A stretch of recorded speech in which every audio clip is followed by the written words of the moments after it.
Përshëndetje miq të Prizmos. Në kohën e sotme, sigurisht që mund ngatrohen jashtëzakonisht gjëra. Mund ngatrohen element nga më të çuditshmit. Terma filozofik dhe modele jetësore dhe sigurisht struktura, strategji, duke u gabuar herë nga padjenia, herë me qëllim dhe herë nga idiotizmi. Me të vërtet, ajo që gabon më tepër dhe ajo që përdor më tepër marrëzinë e natyrës me qëllim, por dhe me atë keqdashësi të jashtëzakonshme që politika vetëm ditë bëj në mënyrë perfide, perverse, shpeshherë dhe kriminale, shoqëria vazhdon të triqet zvarsi, kërmill ose edhe kur kalon të bëj rrugë zigzake dhe shtrembur si i gafore. Vjen keq ta them këtë si një qen i rrahur, ose mund të themi si një breshk e cila destinacionin e ka ujin, ato majet e gjethere me lagështin. Nga një moment i stërësjat, i kaluar shumë në mënyra të tërthorta të direkte në thatësire. Është e vërtet, kërkon të jetë më njohur, të ketë ujë. Por ta përdorësh politikisht është fatkeqësi e madhe. Politika mrin të ngatroj turpin me frikën. Dhe këtë në një intervistë të një kandidate demokrate për deputete. Nuk po ja them emrin se do më vinte keq. Ti ishte burr, sigurisht që do kisha thënë. Do kisha thënë me forcë. Duhet treguar pak kavalier dhe gentil, bujar. Duhet treguar pak burr i vërtet, për të vlerësuar faktin e burrave jo të vërtet, por dhe grave që kanë filluar të imitojnë burrat e shëmtuar të politikës shqiptare. Nuk ka më keq sa kaq. Kjo kandidate për deputete po thoshte kanë frikë të na flasin në Shkodër përpara një gazetari. Dhe ai thoshte shkodranët kanë frikë. Shkodranët kanë pasur frikë nga diktatura, do kenë frikë sot në 2025. Mi po, zonja në fjalë këmbgulte se kanë frikë. Është terror. Ne jemi herojtë e kohës moderne. Çfarë heroi jeni ju? Çfarë keni bërë ju të jeni heroj? Pse duhet vdesim? Shtronte edhe problemin e vdekjes, zonja në fjalë. Hajde në Shkodër të shohësh çfarë terrori është. Ashtu si kundër thonë, hajde në Shkodër të shohësh çfarë terrori është, dhe të shohësh se çfarë urie të, si vdesin njerëzit nga uria. Njerëzit nga mungesa e bukës e ushqimit. Kanë kaluar, kanë kapërcyer Ilberin. Nuk janë më në vete, po vjen keq me propagandën e tillë. Unë thjesht po ngushtohem duke thënë që kanë ngatruar frikën me turpin. E përdorin këtë modelin e transfigurimit të shprehjes, se kujtojnë se me këtë lloj forme i ka mësuar Sali Berisha se me këtë lloj forme do mblidhen njerëz. Në fakt njerëzit ju largohen, por nuk ju largohen nga frika. Partisë Demokratike të Sali Berishës. I largohen nga turpi, sepse e shohin se çfarë turpi është i rrish Sali Berishës afër. Ai pronëson çdo lloj mendimi, çdo lloj veprimi që kanë bërë shkodranët. Çdo lloj veprimi që kanë bërë shkodranët dhe pronëson një person i cili ka lindur në Viçidol. Edhe do që Shkodrën, siç e ka përdorur për shumë e shumë vite, siç e përdori 1991 me 2 prill, për të ardhur ai në pushtet, dhe për ta shkërmoqur Shkodrën, për ta bërë akoma më keq, se që kishte bërë bjefjala 45 vite të një komunizmi i cili nuk i bëri vetëm keq Shkodrës, i bëri dhe mirë. I bëri mirë bjefjala se i ndërtoi teatre, i bëri mirë sepse sportin ja lejoi, ishte e para. I bëri mirë se i ndërtoi, ju prishin disa element të shkëlqyer të kapitalizmit, për ju ndërtoj disa fabrika, qoj të punoj. Kurse këta nuk bën asgjë fare. Kanë bërë 2 pedonale me gurët e skarparit Ilir Metës. Nuk kanë ndërtuar asgjë, s'kanë bërë asgjë, përveç 2-3 rrugëve të brendshme. Në një moment që në Bashkinë e Shkodrës ishin 2 njerëz, 3 njerëz, ose në qark, ose në Këshillin Bashkiak, ishin 2 njerëz të përgjegjshëm të Partisë Demokratike. Tash kjo zonja vjen edhe na tregon që në Shkodër kanë frikë, se kështu i mëson Sali Berisha. Sali Berisha nxjerr frikacak demokratët, Shkodran frikacak demokratët e Shqipërisë. I nxjerr të shitshëm, se thotë ju blieni nga Edi Rama dhe nga mafia. Ai fyen në mënyrë katastrofike vetë demokratët. Është njeriu më imoral që ka parë në historia e politikës shqiptare, por që për fatin e keq e ndjeken edhe të tillë element si kjo zonja, që pa turp dhe pa asnjë koshiencë ndërgjegje shkodrane, thot nuk na flasin rrugë. Shkodranët kësaj nuk i flitnin rrugë, sepse kanë frikë nga socialistat, nga Benet Beqi, edhe kanë frikë nga Partia Socialiste. Ta përshnesin këtë në rrugë. Kur në të gjithë zyrat nuk janë hequr shokët e shoqet e saj në Bashkinë e Shkodrës, ku vazhdojnë akoma të bëjnë mbledhje nëpër universitete dhe celula kudo që janë. Që flasin jo ashpër kundra, por që sabotojnë punë shpeshherë vetëm e vetëm për interesat e partisë dhe për urrëtitjen patologjike që kanë sigurisht për Partinë Socialiste të majtën, por kryesisht jo me konceptin filozofik dhe ideologjik, sesa me konceptin njerëzor. Kësaj zonjës nuk i flitin rrugë se kanë frikë, se ushtrohet terror në Shkodër. Dhe kujt ja thot, imagjinoni ato shkodran që e dëgjojnë dhe që mund ta besojnë këtë zonjë, që imiton Sali Berishën ose merr direktivat e Sali Berishës dhe i përplas në mënyrë të jashtëzakonshme në publik. Kjo zonja ka ngatruar frikën me turpin. Zonjë, njerëzit kanë turp të flasin edhe pse ti flet kështu. Kanë turp që ti je me Sali Berishën për të përfaqësuar Shkodrën, me njeriu që shkatroi Shkodrën, e shkatroi me ndërtimet e shëmtuara, e shkatroi me mungesën e investimeve, e përdori për mish për top, duke filluar nga me ata 4 djemt dhe duke përfunduar deri 2023 dhe vazhdojnë disa majmun ta përdorin prapë sot e kësaj dite, por janë shumë pak. U panë me 2 prill 2025 se sa pak janë. Nuk numëronin më tepër se 60 veta. Nuk mblidheshin dot më tepër se 60 veta. Thjesht bëjnë akte marrëzie, si ai akti i largimit të kurorave të bashkisë, nga delirant, cilët sigurisht ashtu do t'jenë, po që nuk kanë frikë ata. Ata nuk janë në terror, që marrin kurorat e Bashkisë Shkodrës dhe i tresin. Sepse sigurisht ato e din Shkodrën e tyre, e kanë ditur gjithmonë.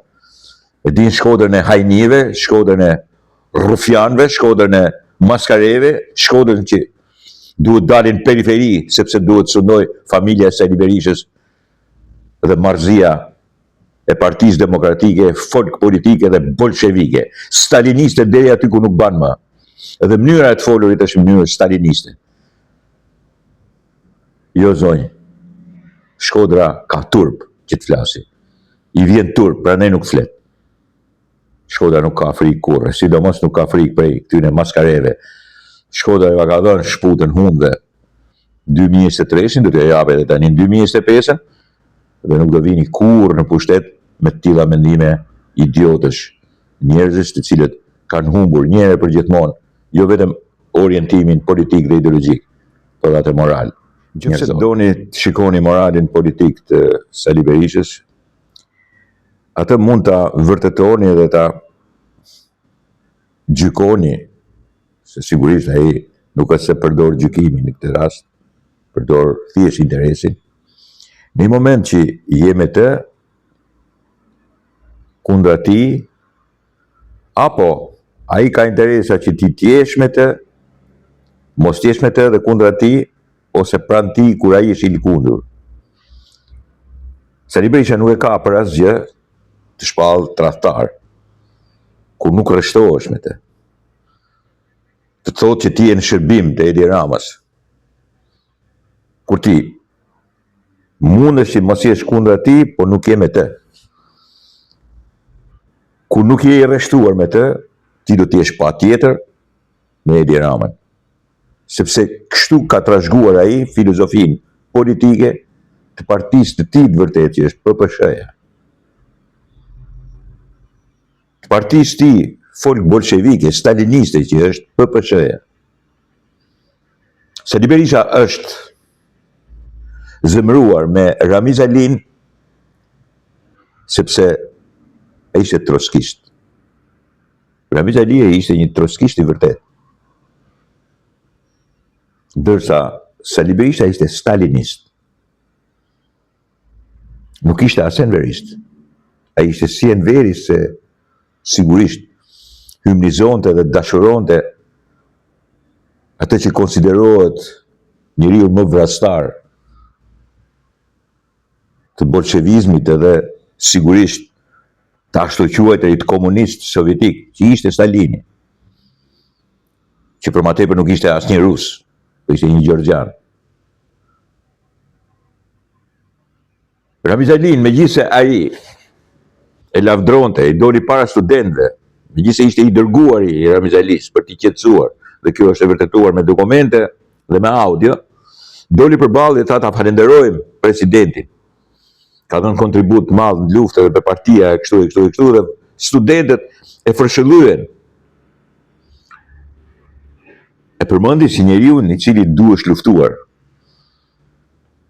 Sepse sigurisht rreshtimet edhe ideologjizimi deri në atë pikë në bolshevizëm, në stalinizëm nuk e lejon Sali Berishën kurrën e kurrës që të jetë njeri normal. Duke e bashkuar edhe me folklorizmin, origjinën folklorike, thellësisht folklorike të tij, imagjinoni çfarë mishmashi ideologjik përbën, edhe sigurisht i shkojnë mbrapa njerëz të këtij kapaciteti ideor dhe mendor. Kur Josefina Topalli në Shkodër krijoi parti, kanë të drejta, sepse sigurisht ajo nuk ishte me Lulin. Josefina Topalli nuk e duronte dot Lulzim Bashën. Në disa aspekte ka pasur të drejtë, në disa aspekte base ka pasur marrëdhënie personale, interpersonale, që të cilët dëmtonin marrëdhënien midis tyre. Nuk e duronte dot, shifet në tyrë. Nuk është se njëri apo tjetri janë kapacitete kaq të larta filozofike, nuk kanë lexuar kaq shumë as njëri as tjetri. Nuk janë politikanë rangu, që sigurisht kanë referenca të jashtëzakonshme filozofike dhe politike, kanë lexuar shumë pak, po janë thjesht përfitues rangu, dhe të dy janë përfitues nga Sali Berisha. Në një moment që Sali Berisha lëkundet dhe ka armik atë të cilën kishte mik e la kryetar të partisë, i doli nga rreshti dhe sigurisht tash i ushit ke Edi Rama, Josefina Topalli bënte mirë. Tash të gjitha ato parti, element që dalin edhe që nuk janë të rreshtuar me Sali Berishën, konsiderohen punëtor të Edi Ramës. Ati nuk i bën përshtypje fare kjo mungesë e koherencës, kjo mungesë e jashtëzakonshme e moralit politik. Masat dhe profilit e tij janë gjithmonë të pazgjidhshëm, janë të zgjidhshëm vetëm me logjikën e Sali Berishës, që sigurisht është logjik staliniste. Por egzagerohet akoma më tepër sepse sigurisht një logjik absurde, perverse, kriminale shpeshherë, folklorike, që është mësuar të eci monopateve, të gjej rrugën e shkurt, jo si e gjen uji, sepse ai shpeshherë është i pandjekshëm. Po si e ndjek rrugën ai që duhet të gjej pren, të mbrohet prej felinëve, dhe njëkohësisht të ketë sa më afër shpella që po ta zej bora, të ketë ku të fshihet. Njeriu i cili sigurisht nuk përdor logjikën e urbanitetit, edhe pse është bërë 80 vjeç, dhe prej tyre 65 mund t'i ketë kaluar në qytet. Jo sepse nuk e ka formuar akoma, dhe s'do ta formoj kur gjithë jetën e tij urbanitetin mendim. Në sistemin e tij të moralit urban. Në asnjë mënyrë nuk i shkon këtij lloj drejtimi sepse kështu ai nuk do të sundonte ato pjesë të shoqërisë dhe popullatës të shoqërisë shqiptare që janë si puna e tij, folklorik. Një ideologji folklorike të bashkuar ose ngjizje midis ideologjive më vrastare, që është stalinizmi bie fjala, po qoftë edhe fashizmi, të shoqëruar me folklorizmin akut shqiptar. Miq Prizmus, nga sot, bile më mirë themi nga dje, po nga sot duke filluar deri me datën 5, presidenti Donald Trump, Shtetet e Bashkuara të Amerikës do aplikojnë atë që konsiderohet lufta e tarifave në botë dhe sidomos në Evropë. Paraprakisht mund të them që presidenti Trump është treguar më i mëshirshëm me 3 vende në Ballkan. Edhe me disa të tjera, si po thonë, është i treguar i pamëshirshëm. Edhe po ja shpjegoj. Presidenti Trump ka vendosur tarif 10% për mallrat nga Shqipëria, 10% për mallrat nga Kosova, 10% nga Malizi. Ka si grup i do fort. Duhet ta pranojmë si fakt. Kur ka vendosur tarif 37% për Serbinë, për mallrat serbe, dhe 33% për mallrat e Maqedonisë. Dakor? Besoj se edhe këtu mund të dallohet qartë qëndrimi politik dhe historik e një presidenti i cili sigurisht e ka seriozisht me zhvillimin e Shtetet Bashkuara të Amerikës. Atij tash nuk i intereson fare pjesa e botës, por i intereson vetëm në raport me Shtetet Bashkuara të Amerikës. Lufta më e madhe i shpallët e Evropës, cila ka një tarif për 20% për çdo lloj malli dhe 25% për makinat. Por para se të themi këtë lloj tarife, duhet të themi që Evropa tarifon me 20% makinat amerikane. Ka tarifuar gjithë jetën, kur në Amerikë kjo nuk ka ndodhur. Më kuptoni? Evropa ka vendosur tarifa 20% për të gjitha makinat importuara nga Shtetet e Bashkuara të Amerikës. Dhe sigurisht sot i përgjigjet ashpër duke e vuajtur 25%. Nuk ka tarifuar Rusin, Korenë e Veriut, ka tarifuar Japoninë dhe Korenë e Jugut që i ka miq. Duke filluar ke 25% që dhe 30% që më duket. Nuk e mbaj mend mirë. Ka tarifuar Britaninë e Madhe 10% për disa gjëra, 20% për disa gjëra tjera. Dhe disa shtete i kanë mbajtur më me të mirë. Ideja është se kjo luftë tarifa sigurisht ka qëllimin, sipas Trump, që në përgjithësi do të tronditet bota, por do rregullohet në fund, do të stabilizohet tregu, do stabilizohen dhe bursat, sepse sigurisht ato han goditje, por sipas tij vendoset një drejtësi përmbi atë që ai e konsideron në mënyrë të qartë që Amerika ka humbur shumë me anë të tarifimit që është bërë nga shtetet ndryshme të botës, nga India për shembull, që tash janë vu tarifat më dhaja aty, edhe nga Japonia që janë vu tarifat më dhaja. Edhe Evropa vet ka humbur jashtëzakonisht fitim edhe sigurisht ka hequr edhe mundësinë e prodhimit të lëndëve të para. I ka bërë që të dalin jashtë, i ka bërë që të humbi ekonomia amerikane, të humbi miliarda e miliarda, pikërisht kësaj arsye e cila sigurisht nuk do lejohet më nga presidenca dhe sigurisht nga qeveria amerikane të ndodhë në asnjë lloj mënyre. Sigurisht kjo luftë tarifash që nuk është era e parë, historia e Amerikës ka luftë tarifash edhe në herë të tjera, por sigurisht kësaj radhe do t'i përgjigjen, nuk është se nuk i përgjigjen. Kinën e ka tarifuar me 30%, 25-30%, edhe Indinë, edhe normalisht duke qenë shtete të jashtëzakonshme, me ndikim të jashtëzakonshëm në ekonominë botërore, do të ketë pasojë edhe lufta e tarifave.